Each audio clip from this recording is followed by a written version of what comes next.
I'm sorry I missed out on a Cold Plunge.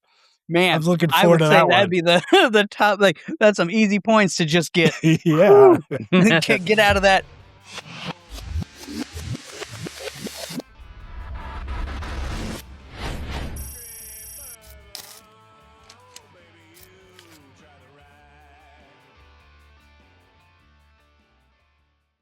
So in the middle of the struggle and the grind, you touched on this a minute ago, Sam, so I wanted to come back this way.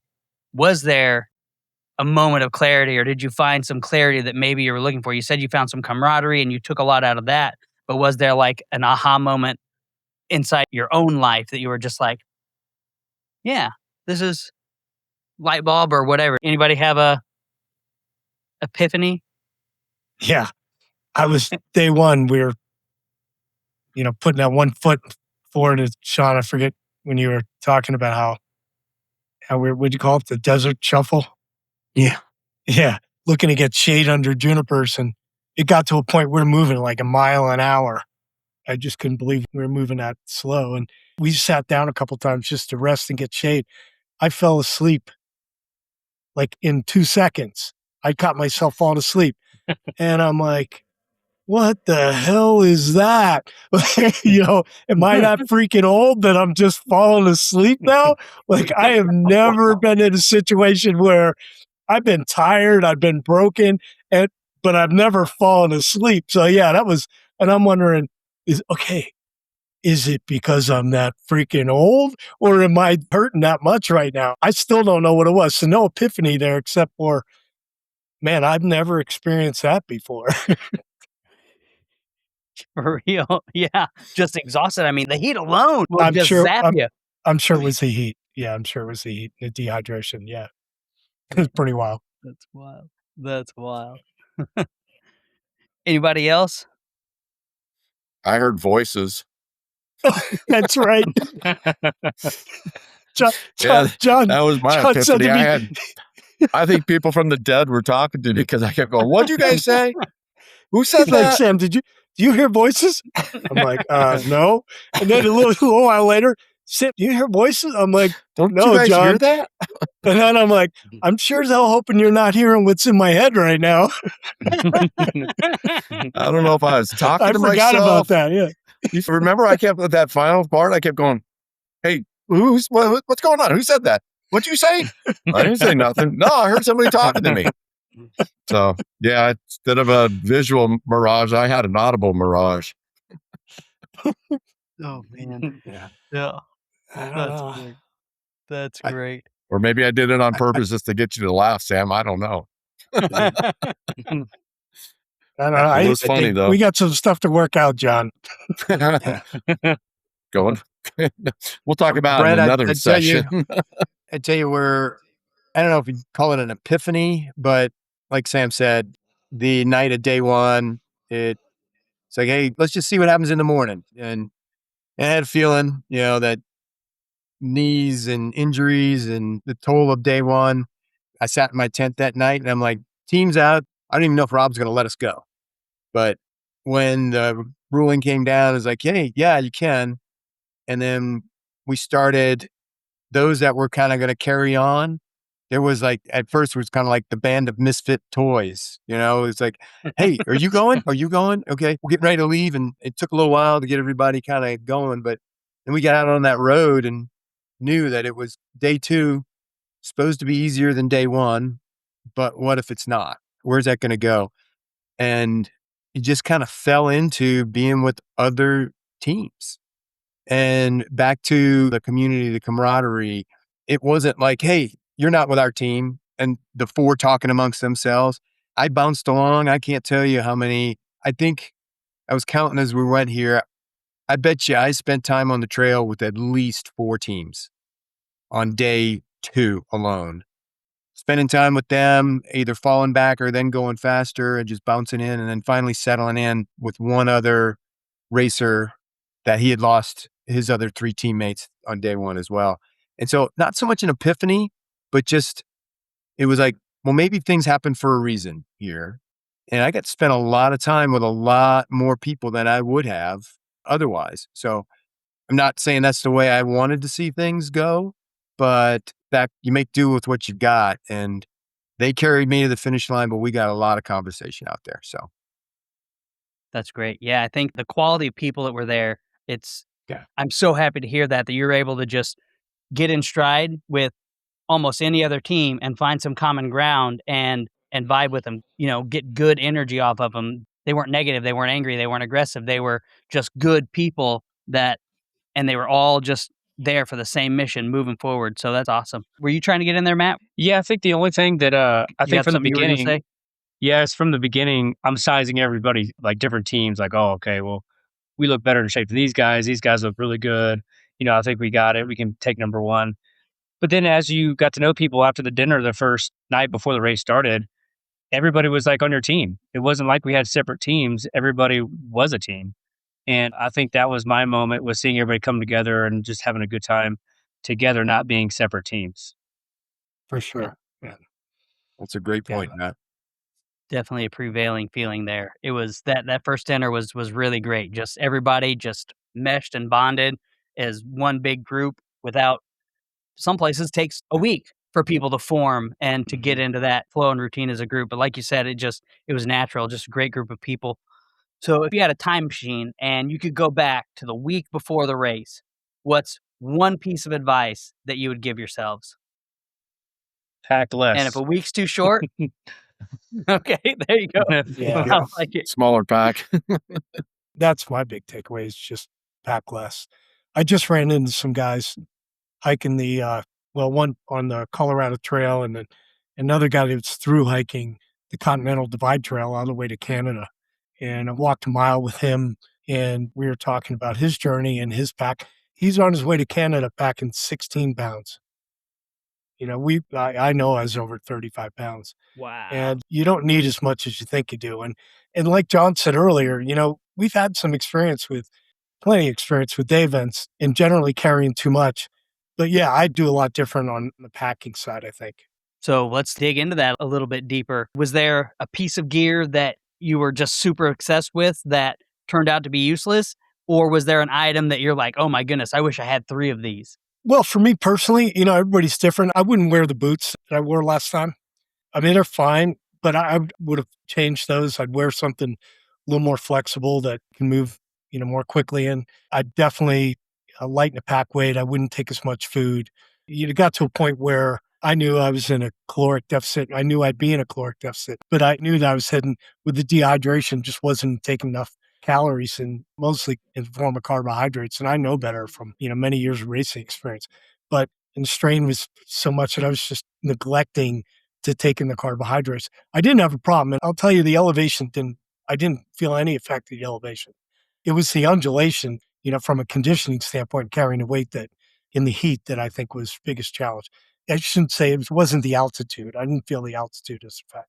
But yeah, you go through these things and you start dialing them in and you figure out your race strategies from the mistakes, that you've made in the past.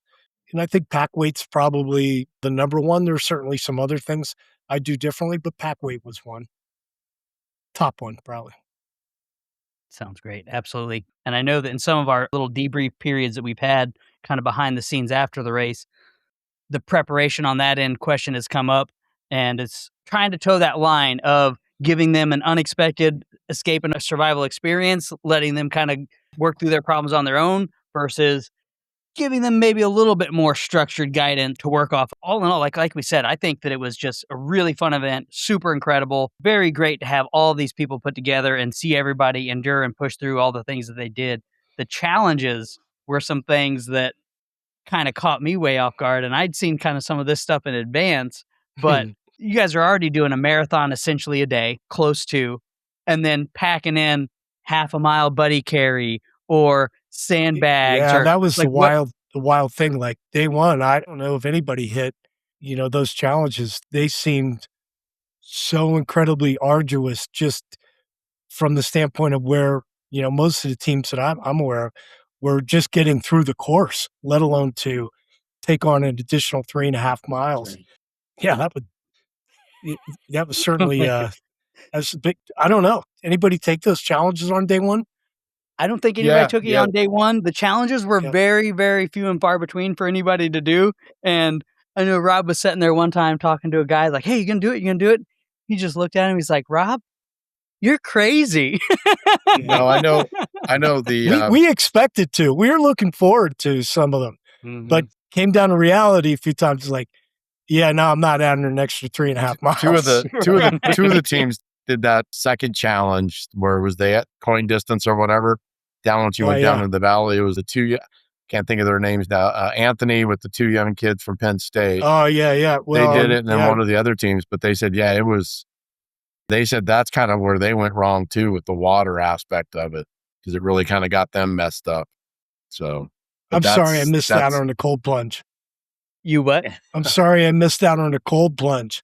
Man, I was looking forward to that one. That'd be the top. Like that's some easy points to just get. Yeah, get out of that heat.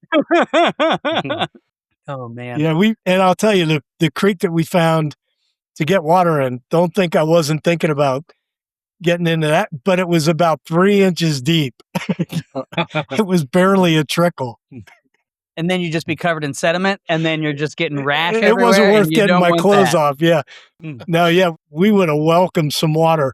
We got to that water section there, and it felt like an oasis, and to watch the teams, who had all run out of water, everybody just hovering around the water and filtering. It's like, well, reality strikes real fast here. Everybody's in the same boat. We are water dry and in need of hydration right now.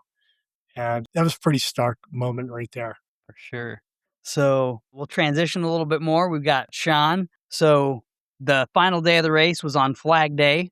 You guys got extracted. You guys were able to trade in your shapes, your rifles for an American flag. You're coming into the city of Telluride, and you've got the music playing. You've got the banner there. Police, sheriff's department had their cars right out there, right at the very end of the race. And then also the fire department had a massive flag and their fire engine there. So after all this hype, fundraising, your 150-mile bike miles a week, 15-mile runs, all that hype, and then here you are at the end. What was that feeling whenever you finally crossed that finish line with all the flags and all the people there? It was pretty emotional from many different aspects. One, it was like, okay, the personal piece, I made it. I got through this. Then the reality of, hey, I just spent the last day with one of the teams and they were coming in intact. So that was enjoyable. But seeing these guys at the finish line was amazing. It's like, we're coming back together as a team. Then you kind of finish and there's a lot of congratulations and a lot of that relief. And you just feel the energy just kind of drop out of you. My wife's like, okay, you need to sit down or go back, get cleaned up or whatever. And you kind of, at that point, you don't want it to end. You want to just keep talking to others. It's like, hey, I just made all of these friends. I'm going to keep talking to them. I'm going to have one of these great burritos and just keep talking to them. So a lot of emotion, Brent, in many different ways. Joy, sadness, that you're done, kind of that inner, just kind of reflecting back all of the things that happened. So it's hard to even describe here, thinking about it, but a barrel full of emotion. Yeah, absolutely. Barrel full of emotions. Absolutely. That's great. So we're going to transition here towards the end, but I want to give everybody an opportunity to put any insights that they had, any reflections, anything you want the donors to hear, the audience to hear. Like, once again, go around the room if I can, and we'll start back up with Mr. Matt and that sweet whip in the background. Yeah. I just for sure want to, thank the donors because, we wouldn't have been able to do this without them. So that was a huge thanks and shout out to them. And once again, just to be able to put something like this on and to be a part of a team, a bigger team now, and create new friends through this whole thing, I think that's probably what means the most to me. And just thank the donors and everybody else who participated and volunteered. Awesome. Sean, how about you? Much, much thanks to the donors and to all my new trail friends that I made out there. I've been kept in contact with many of those. And just as Matt said, we're part of a bigger team now, looking forward to what's the next adventure? What's the next opportunity to help? That's great. That's great. Do you have anything on the horizon for you? Another race, another charity event? I'm just trying to recover still. I believe that. I believe that. Cool. Yeah, you guys did a lot. You did great. Jon, what's your final insights that you want to leave the listeners with? I think again, not to sound repetitive, but thanks for everybody that was part of this, event, right? From the donors to Rob, to the volunteers, to the other racers, the other participants that did this. I think, again, I think I said something to Rob. I saw him, on Monday in Montrose, and just said, I learned a lot about myself. It was an eye-opening experience. I think for people that hear this that aren't really familiar with it, I think we really need to, I hope people are more aware of the sacrifice that the men and women that put the uniform on, that defend the freedoms that we get to enjoy here so we can do things like that, are more appreciative of them and show their gratitude, their respect, and their thanks for what they do every day for not only the, active serving, but those who have served, and have since left the service. I hope that people come away with a better thing and better understanding of that, and that we need to take care of our servicemen and women after they come back home and stuff like that. So, and I'm just, it's kind of joking with Sam and Sean the other day. I started running again for the first time in 9 months, and I was going to joke with Sam going up. I'm training to be a pacer for 2027 Mountain Band if they need me. So I got to step up a lot more than my 3 miles every couple of days, but I've got to get going. I've got a 64-mile biking event over in Grand Junction in September. I got to get myself in shape for too. So that's the next thing on the horizon for me. But thanks again to everybody that was part of this. That's great. And I love that you guys are still just, you're still in it. You're like, okay, I'm still getting in a race. I'm still moving forward. I'm taking everything here. You're not putting that bag down. You're not walking off. You're not saying, hey, I did it. I finished a thing, or I participated in a thing, or any of it. You're like, nope, we're still going. No 0 days. You're still pushing forward just completely. And I do want to say thank you, Jon, for what you said about the service members and the things that they do go through, the things that they have to carry. And it ties back into this great story that we have with Sean and how he was able to take all those lessons that he learned in his experience serving, and the collective body of knowledge and the collective just bad experiences that you had to go through for those field exercises, for those training events. And it really shined through. And that foundation that you have really was a strength, not just that helped you finish, but also that lifted up your entire team throughout the race. And a big part of my vision is that if we are able to help these veterans on the back end, be that catcher's mitt for them, instead of letting them to continue just to be ground up, it's going to spill over. That the veterans are already invested in. The government's already built them into something. So there's already a core something there. And then if they could just take that and translate some of those same lessons, some of those same pillars of strength into their communities, instead of having to fight through all of these challenges that there's therapies for, there's clinics for, there's things for. A good buddy of mine's son just went into a coma from a serotonin syndrome thing, just from all the meds that he was pumped on. And it's just super tragic whenever you know that just a few changes, just adjust our sales just a little bit. We don't have to have new programs. We don't have to have millions of dollars. We can just adjust our sales slightly with our policies and what we've already got on the books. And we can do so much good for so many more people and get them out of that faster. And their healing will spill over into their communities. We talked about it a little bit earlier about how they're not in their symptoms. They're not passing that on to their children. They're not roughing up their families. I'm not saying that everybody does, but whenever you do have complex trauma, it affects everyone around you, not just yourself. So thank you so much, Jon, for touching on that, because it's my heartbeat these days. That's why I think I'm still around, because I had my come to Jesus moment myself where I almost didn't make it, but now I know that that's why I'm here. So it's to try to help others, to get people out of it. I have a saying that says, don't stay under, you might be under the waves for now, but just don't stay under. Tread water. Eventually somebody's going to come along and throw you a lifeline like y'all did for me. So I'd really say one other thing I like your thing about being a catcher's mitt. I would trademark that phrase before Sam does. Be the catcher's mitt. That's an awesome phrase. That's awesome. So speaking of which, Sam, you've got a big publication there. So we'll pivot over to your way. The whole team's operating on the no 0 days philosophy. Got you to the starting line, and you've codified this 25-year mindset into a brand new published book. So you don't have to give away the whole farm in the book. Maybe you've got the Catcher's Mitt trademarked in there, or maybe that's in book 2. But we talked about it a little bit before. It'd be awesome to have a dedicated episode all around your book, what you've got going on with that. I'm excited to read it. That's why I didn't want to get into it too much, because No worries. if I'm going to interview somebody about their book, I want to have read it first. I want to know what that real meat is. So give us your teaser, give us your elevator speech. What's the core of this book that everyone here listening, maybe they're stuck and then maybe they feel at zero. So what's your book do for them? What's it take them into? Yeah, Brett, thanks. And before we do that, real quick, I want to thank you. And I want to, lean into sentiment that Jon shared.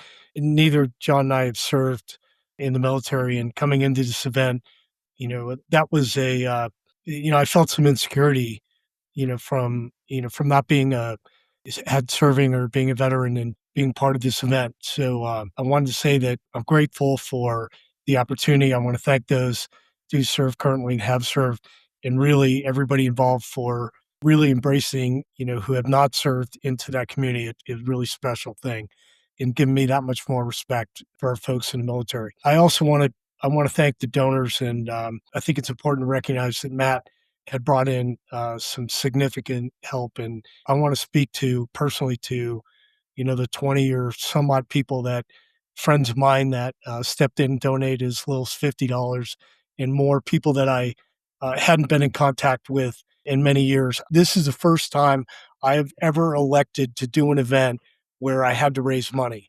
I have shied away from those my entire racing career, never felt comfortable going out and asking for a dime to go do something that, whether I believed in, the cause foundation or not, just didn't sit right. So it was difficult for me to do that. I put it out there, and we got great response. And I think our team still sits as number one donor raised in donor funds. So I'm very grateful to all those people who have donated on our behalf. And lastly, I want to thank this team. Rob and I talked about this concept a couple of years ago, came to fruition. I had no perception of me, being an athlete and participating, but that changed. And I went out and I asked these 3 men if they'd like to join me in the cause. And without hesitation, all 3 of them said we're in. So I want to thank my teammates for their commitment, because they had to get involved in the fundraising. They had to take time out of their busy schedules and put into something and join me in this adventure. So thanks to them. As far as the book goes, it was a passion project for me. I stepped away from a larger book that I'm still working on, and now I'll put some momentum back into trying to finish that book. But this book is really just a field manual called the in No 0 Days 10 Tenets. These are 10 tenets that I have carried, for basic principles to help me, move forward and improve my life, both from a fitness, human performance standpoint and mental toughness standpoint. So I've taken those 10 tenets, and they are 10 chapters, each depicting one of those tenets and breaking those out. So, think of it kind of as a self-improvement book in a short field manual to help advance you in all the areas of fitness, human performance, and mental toughness. That's awesome. I'm super excited to read it. And I've already seen lots of good reviews out there from people posting on social media. So it's already helping people. It's already helping them break through those barriers in their health, in their mindsets. So that's great. I'm stoked, man. I'm so grateful for meeting you guys. I'm glad we all got to come together. And yeah, if anybody wants to sign off with anything, I'll leave it open. I kind of have something. Doing charity work probably touched my heart differently. And as you keep saying about my car, I bought that a few days ago. I have this other one right here. And these are going to be designated race cars to use for charity specifically. I'd like to do something for 62 Romeo, Ryan Larkin Foundation, maybe get some races together. Haven't said this to anybody yet. Sam, I'd like to get your NZD graphics all over these cars. Same thing with Ryan Larkin Foundation and 62 Romeo. So that's going to be my next passion.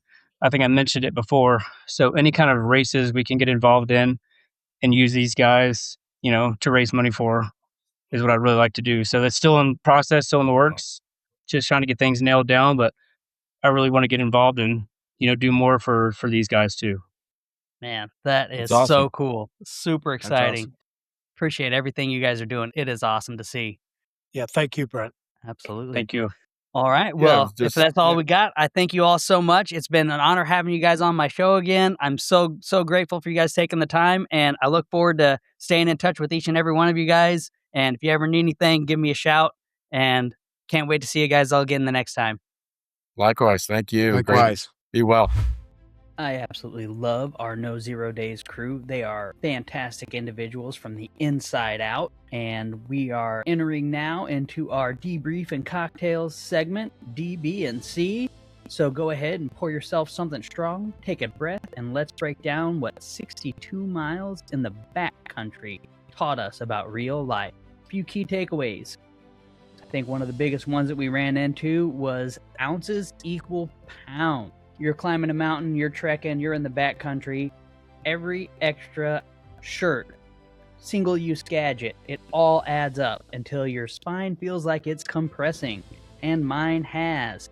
Life works exactly the same way. Sometimes we pack our minds with single-use burdens, old grudges, anxieties about things outside of our control, self-doubt over past failures, worrying about the future.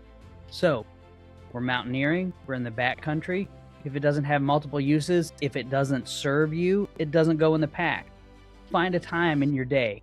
Maybe it's your morning, maybe it's whenever you're winding down, and think about the things that are stressing you out. Write 3 of them down. Ask yourself, is this thought useful to my mission right now? Or is it just extra weight? Is it just pulling me down? If it's a single-use worry, if it's an outcome you can't change, make the decision. Leave it right there on the side of the trail. You don't need to carry it with you. You don't need to let it weigh you down. Takeaway number 2, beware of pride-driven dehydration. I want to thank these guys for being vulnerable, for stepping up to the challenge for 1, and then for 2, sharing some of the things that are a little personal, that a lot of times we might not want to admit. Sometimes our ego gets in the way, but Sam wasn't afraid. He admitted that whenever he was out of water and he had a fancy new gadget, a life straw in his pack, he just didn't quite know how to use it and didn't ask his team for help. We're made for community. We are all here to help each other, especially in our Two Promises crew. So if you're running into an area that you're not familiar with, something's new to you, speak up, ask the question. If your ego gets in the way, that's how people are going to end up getting hurt. So don't let that happen to you. Don't let that happen to your team, in your family, your business, your mental health. Institute a zero judgment status report. When you're redlining or running low on emotional fuel, call it early. Ask for help. It's not slowing the team down. It's preventing an emergency extraction later on. Key takeaway number 3, the desert shuffle. When Sean's pack straps were cutting into his neck and the heat was oppressive, he didn't look 30 miles down the road. He didn't look at the very end of the day. He locked himself into the desert shuffle. 4 steps, adjust, focus on the next tree. Mountaineering, backcountry rule. You don't conquer the mountain, you conquer the next 10 feet. In buds, we would say make it to the next meal. This is where you're just chunking down the difficult scenarios. Instead of looking at the whole elephant, the whole mountain, the biggest thing, that impending thing, you're not looking at that. You're like, just make it to the next meal. Just make it to this next tree, whatever that might be. Micro landmarking. So when an overwhelming project, trauma recovery, or a life crisis hits, don't look at the whole 62 miles. Set a micro landmark. I just need to make it to lunch, or I just need to make this one phone call. One small, practical, actionable item that will make things better in your life. Lock into that shuffle and keep moving forward. Just like our wonderful guest's mantra is, no 0 days. Take those steps, take that action. How'd you feel about that episode with No 0 Days? Wonderful crew. Let us know in your comments what your key takeaways were, which one of these 3 you're going to implement, or just what you like most about the episode. And again, please like, follow, share if you got anything out of this. We look forward to everything that you do to support us. We are very grateful, whether that's listening to our show, giving us a like, or sharing it with your friends. Thanks again, and have a great week.